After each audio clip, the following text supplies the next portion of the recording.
Centre BB madam, పాని sir, అర్చన madam వాళ్ళు వస్తారు.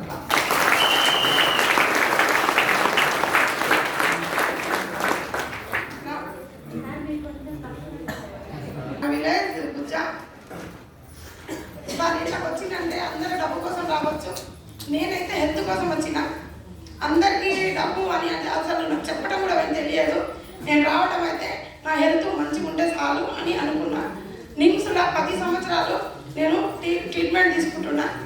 10 సంవత్సరాలు అయినా కూడా ఎలాంటిది అది, నేను మంచం వెస్టర్న్ కూర్చుంటే కుర్చీ నడుము పట్టి వేసుకొని, నాకు బట్టల షాప్ ఉంది, అట్లా చేసుకుంటా 10 సంవత్సరాలు నేను బట్టల షాప్ బిజినెస్ చేసుకుంటున్నా. నేను చేసుకుంటుంటే అసలు ఆ నొప్పి అనేది తగ్గట్లేదు.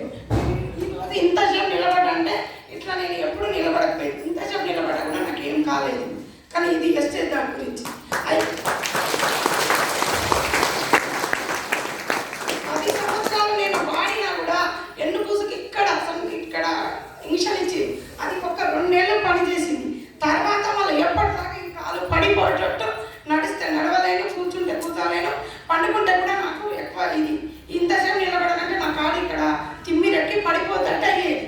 అట్లాంటిది నా జీవితం 10 సంవత్సరాలు గడుస్తుంది. నాకు 2 కూతుళ్ళు, 1 బాబు. అయితే అట్లా నేను నా భర్త ఆర్టీసీ డ్రైవరు.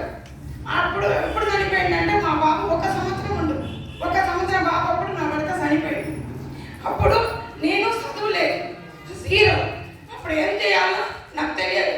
నా భర్త పోయినా కూడా కష్టం పూలే నాలే కరువు పని, మా దుర్పల్లిలో కరువు పని కోరు. కానీ నేను కరువు పని కూడా నా పిల్లల కోసం పోయి పని చేస్తే అంత కష్టంగా ఇల్లు కూడా లేదు. నా భర్త చనిపోయినప్పుడు అంత కష్టపడి నేను గవర్నమెంట్ ఇల్లు ఇంద్రమ్మ పథకం పెడితే అంత పని మొత్తం ఇష్ట అంతా వేసుకోవడం నా నడుముకి వచ్చింది. అంత పని చేసుకొని ఇంద్రమ్మ ఒక 60,000 ఇస్తే కత్తిమే నేను కష్టపడి చాలా కష్టపడి మేము ఇల్లు 4 రూములు మేము ఇల్లు వేసుకొని నా పిల్లల కోసం జీవనం నేను గడుపుకున్నాను. నేను వ్యవసాయం చేసేది ఈ నడుము నొప్పి వల్ల నేను నడిస్తే కరువు పని పోయి వస్తుంటే ఆ కట్ట పని చేసి వస్తుంటే నాకు నడవ రావట్లేదు. ఒకరోజు ఏమైందో నాకు అర్థం కాలేదని హాస్పిటల్కి తీసుకొని చూపించుకుంటే, అమ్మ ఇది ఇక్కడ నీ బ్యాక్ ఎక్కువ పని చేయడంలో అయింది, ఇప్పుడు మాత్రం నువ్వు పని చేయలేవు, ఏమైనా కూర్చొని చేయాలి, నువ్వు ఇట్లా వంగబడి చేసే పని అయితే చేసేది లేదు అన్న డాక్టర్. అప్పుడు ఏం చేయాలని నేను బట్టల షాప్ పెట్టుకున్నాను. బట్టల షాప్ పెట్టుకుంటే కూడా 10 సంవత్సరాలు నడుస్తుంది. కానీ నేను బట్టలు పోయినా కూడా ఆటో తీసుకొని పోయేది, ఆటో వేసుకొని ఇంటికి వచ్చింది. అట్లాంటిది నాకు ఈ వెస్టేజ్ నాకు దొరికిందంటే చాలా సంతోషం. ఎట్లా దొరికింది అందరూ మీరు పిలుస్తూ వచ్చింది, ఒక అప్లై నాకు చెప్తూ వచ్చింది. నాకు అది కాదు, మా గుజ్జ నుంచి ఆటో కట్టుకొని వెళ్తూ ఎక్కడికి అమ్మా నేను బట్టలకు వెళ్తున్నా అంటే ఇక్కడ మీటింగ్ ఉంది, పాని సార్ది, బీబీ మేడం, సైదుల్ సార్ వాళ్ళది మీటింగ్ ఉంది, చౌటుపల్లి ఫంక్షన్ హాల్. అది ఎక్కడ నాకు తెలియదు. వాళ్ళ ఎమ్మటి ఆటోలో కూర్చొని నేను కూడా వస్తా, మీ ఎమ్మటి నేను వింటా, విని నాకు అర్థమైతే నేను చేస్తా అని నేను వెళ్తే అక్కడ ఏం మాట్లాడుతుంది బీబీ మేడం, నేను ఇలా చేస్తే ఫస్ట్ నా హెల్త్ కోసం వచ్చిన అర్షమ్మలు, నాకు చదువు రాదు ఇంగ్లీష్లో చెప్తానికి, అర్షమ్మల కోసం నేను సప్లిమెంట్ వాడినా నాకు తగ్గింది. నేను 4 షేర్ చేస్తే 3 లక్షలు తీసుకుంటున్నాను ఆ మేడం మాట నేను కనెక్ట్ అయినా.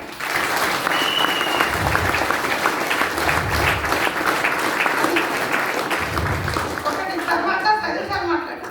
సైదుల్ సార్ ఏమన్నారు, ఒక పీన్గా లాగున్నాము ఆమె వచ్చి ఇలా సప్లిమెంట్ వాడితే ఈరోజు 1 లక్ష కాలంగా.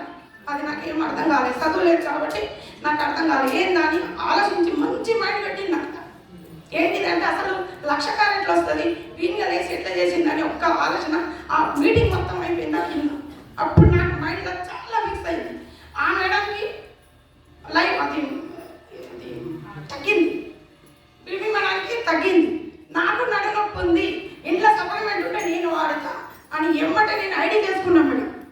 ఐడి చేసుకొని అక్కడనే ఎవరు ఉన్నారు అప్లైనర్ ఎవరు ఏది నాకు తెలియదు, చదువులేదు కాబట్టి నేను ఏం అడగలేదు.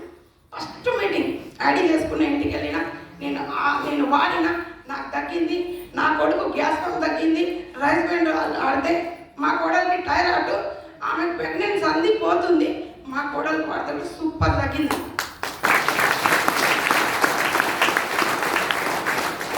నాకేమొచ్చిందల్లా లైఫ్ వచ్చింది. ఏంటిది, నాకు ఆరోగ్యం వచ్చింది, నా కోడలికి ఆరోగ్యం వచ్చింది, నా కొడుకుకి వచ్చింది, నా ముగ్గురికి ఆరోగ్యం వచ్చింది. ఏదో బాగుంది ఈ ప్లాట్ఫారం చూద్దామని నేను వాడుకుంటా ఫస్ట్ నేను వాడితే 290 వచ్చింది చెక్. నేను 4 షేర్ చేస్తే 27,641 రూపాయలు చెక్.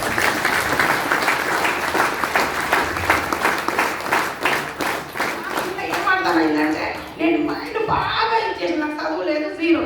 50 సంవత్సరాలు వచ్చింది, పిల్లలు పెళ్లి చేసిన, నాకు మనవాళ్ళు మనవాళ్ళు. నేను ఒక్కటే ఫిక్స్ అయినా, ఎప్పుడు ఇట్లా నా భర్త లేనందుకు అడగట్లేదు, ఇట్లా నా మనవాడు అడగొద్దు, ఇలా డబ్బు ఉంది, నాకు ఆరోగ్యం వచ్చింది, నా ఫ్యామిలీ మొత్తానికి ఆరోగ్యం వచ్చింది, నేనేం చేయాలంటే నా మనవాడు ఒకరికి చేంజ్ అవ్వద్దు, ఇట్లా ఇస్తట్టు ఉండాలి, ఇట్లా చేంజ్ అవ్వద్దు. ఒక్కటి నేను ఫిక్స్ అయిన మైండ్.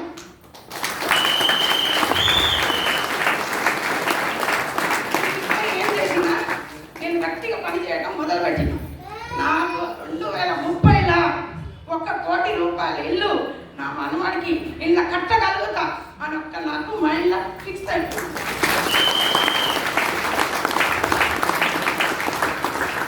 నేను 10 సంవత్సరాలు బట్టల షాపు చేసి ఎప్పుడు అప్పే, 4 లక్షలు 3 లక్షలు తెచ్చేది అప్పే కనిపించింది. నా పిల్లల పెళ్ళిళ్ళు అయితే నా కొడుకుకు బాధ్యత ఉపజెప్పిన.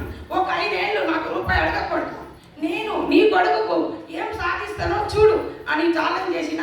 డిసెంబర్కి 1,00,000, నా కింద ఒక 20 మందికి 50,000 ఇప్పించుకుంటా, నేను 1,00,000 తీసుకుంటానని గోల్ పెట్టుకొని పని చేస్తున్నా. ఇలా చాలా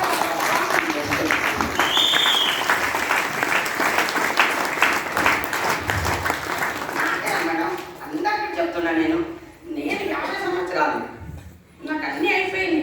నా మనోడి కోసం గోల్ అంటే ఇలా ఈమె చదువు లేదు, 50 సంవత్సరాలు 1 కోటి ఇల్లు అని మీరు అనుకుంటారు. 2030లో కట్టినాకనే నేను ప్రాణం వదులుతా, కానీ అప్పటిదాకా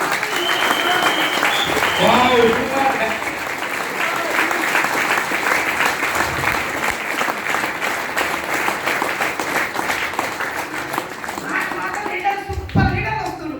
నేను వాళ్ళకు చెక్ ఇప్పిస్తా, నాకు చెక్ చూడను. నా కింద ఒక్కొక్కరికి 50,000 గ్యారంటీగా నేను వాళ్ళకి ఎంత అంతా పని చేస్తా, ఎక్కడికంటే అక్కడికి వెళ్తా, వాళ్ళ చెక్కులు ఇప్పించుకుంటే నేను తీసుకుంటా.